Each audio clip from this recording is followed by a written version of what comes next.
আমি টমেটো দেখো পুড়িয়ে নেব। এই টমেটোটাকে পুড়িয়ে এত সুন্দর দুর্দান্ত একটা রেসিপি তৈরি করব, সেটা তোমরা কিন্তু অনেকেই খাওনি।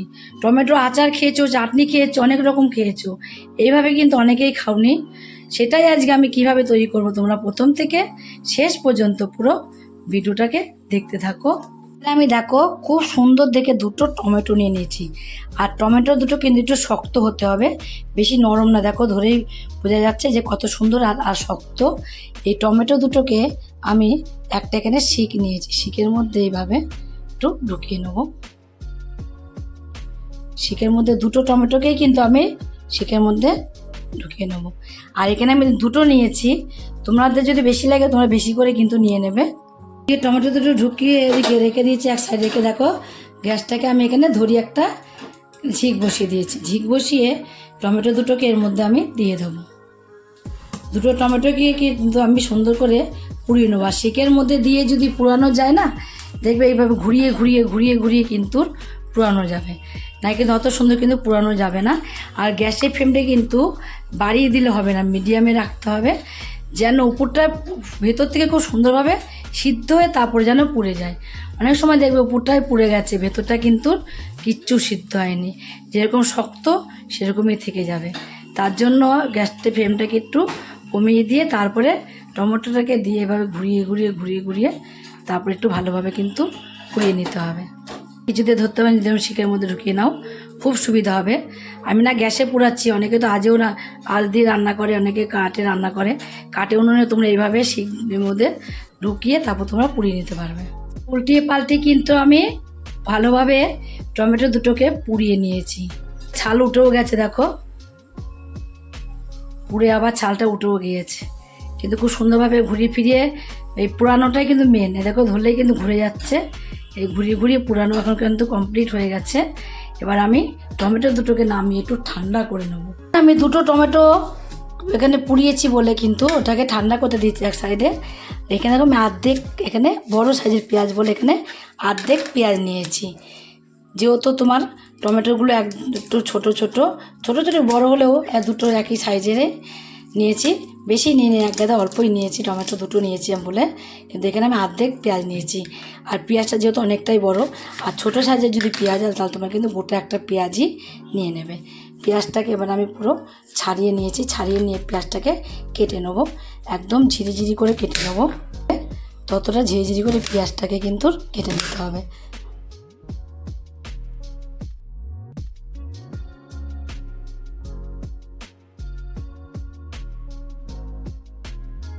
তাকে তো কেটে নিলাম, পেঁয়াজটাকে এবার আমি এক সাইডে রেখে দেবো।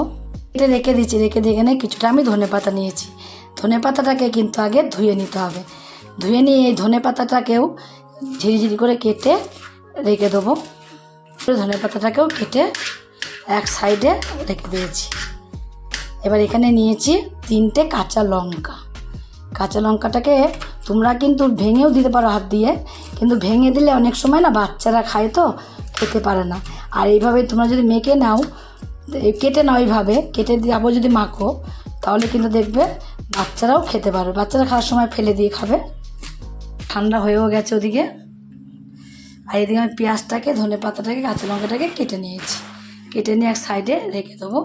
রেখে এবার টমেটোটাকে আমি একটা প্লেটের মধ্যে নিয়ে নেব। দেখো হাত দিয়ে ধরার মতো ঠান্ডা কিন্তু এখন হয়ে গেছে একদমই। আর একটা বাটিতে করে আমি অল্প একটু সাইডে জল নিয়ে নেব। জল নিয়ে এই টমেটোর গাগুলোকে এইভাবে আমি ফেলে দেবো, এই খোসাগুলোকে। এই বাটির মধ্যে জল নিয়ে নিয়েছি, এই বাটির মধ্যেই খোসাগুলোকে এইভাবে ফেলে দেবো। কালো কালো যেহেতু হয়ে গেছে, খোসাগুলো পরিষ্কার করে প্লেটের মধ্যে টমেটোটাকে নিয়ে নেব। পুরো দুটো টমেটোকে কিন্তু আমি খোসাগুলোকে ফেলে দিয়েছি। ফেলে এখন আর কোনো কালো ভাব আর এর মধ্যে নেই।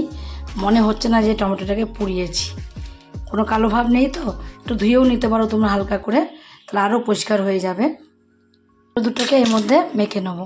সিদ্ধ হয়েছে, তোমরা দেখলে বুঝতে পারছো যে হাত দিয়ে ধরলেই কিন্তু টমেটোটা একদম গলে যাচ্ছে। সুন্দর সিদ্ধ হয়েছে বলে তার জন্য কিন্তু টমেটোটা এত সুন্দর গলে যাচ্ছে। আর সুন্দরভাবে যদি সিদ্ধ না হতো ভেতরটা, তাহলে কিন্তু এত সুন্দর গলতো না। আর যখন তোমরা পুরাবে তখন কিন্তু ওই বলেই দিয়েছি না তোমাদের আমি, গ্যাসটা কমিয়ে পুরাবে, তাহলে খুব সুন্দরভাবে ভেতর থেকে সিদ্ধ হয়ে যাবে। এখন দেখো, এখন কিন্তু কোনো রকম শক্ত ভাব বা দলা ভাবও নেই, একদম পুরো এর সাথে মিশে গেছে, হয়ে গেছে। দেখো এবার এর মধ্যে আমি দিয়ে দেবো পেঁয়াজ কুচিটা, ধনেপাতা কুচিটা, আর দেবো কাঁচা লঙ্কা কুচি। যেগুলো কুচি করে রেখে দিয়েছিলাম সব কিছু এর মধ্যে দিয়ে দিয়েছি। আর এর মধ্যে দিয়ে দেবো লবণ স্বাদ মতো, একটা লেবুর রস দিয়ে দেবো, লেবুটাকে চিপে রসটাকে বের করে দিয়ে দেবো। পুরো রসটাকে এর মধ্যে দিয়ে দিচ্ছি, একটা দিয়ে লেবু দিইনি এখানে, আমি এখানে অর্ধেক দিয়েছি। দিয়ে এবার এগুলো সব আমি মেখে নেব। তোমরা তো টমেটোর চাটনি খেয়েছো, আচার খেয়েছো, এইভাবে কিন্তু টমেটো পুরি কিন্তু তোমরা কোনোদিন এখনও খাওনি। অবশ্যই কি যারা খাওনি তারা কিন্তু অবশ্যই একবার হলেও এই টমেটো পোড়াটাকে এইভাবে করে মেখে খেয়ে দেখবে। আর তোমাদের আমি আবারও বলে দিচ্ছি, যদি ভালো না লাগে আমাকে কমেন্টে জানাবে, আর ভালো লাগলেও কিন্তু কমেন্ট করে জানাবে যে ভালো লাগলো কি না লাগলো। তোমরা খেলে একদিন, যেদিন খাবে সেদিন থেকে তোমরা আর টমেটোর চাটনি বা আচার করে খাবে না। তোমরা বাড়ির সবাইকে তাক লাগিয়ে দেবে যেটা কি রেসিপি তৈরি করেছি। এই রেসিপিটা তোমরা একদিন তৈরি করে খেলে বুঝতে পারবে যে কতটা সুন্দর হয়েছে। অবশ্যই একদিনের জন্য হলেও কিন্তু তৈরি করে খেয়ে দেখবে। যদি রেসিপিটা করে খেয়ে তোমাদের কাছে ভালো লাগে, আর তোমরা যদি ফেসবুক থেকে দেখো, ফেসবুকের পেজটি ফলো করে দেবে। যদি ইউটিউব থেকে দেখো, ইউটিউবের চ্যানেলটি সাবস্ক্রাইব করে দেবে। পাশে থাকা বেল আইকনটা প্রেস করতে ভুলবে না, তাহলে নতুন নতুন রেসিপিগুলো তোমাদের কাছে তাড়াতাড়ি পৌঁছে যাবে। আমার চ্যানেল নতুন বন্ধু হয়ে থাকো, সাবস্ক্রাইব করেনি প্লিজ সাবস্ক্রাইবটা করে দেবে, সবার আগে তোমাদের কাছে নোটিফিকেশন ঢুকে যাবে। ছোট্ট করে লাইক করো, কমেন্ট করো, অনেক অনেক শেয়ার করো। নমস্কার বন্ধুরা, দেখা হবে আবার পরের রেসিপিতে।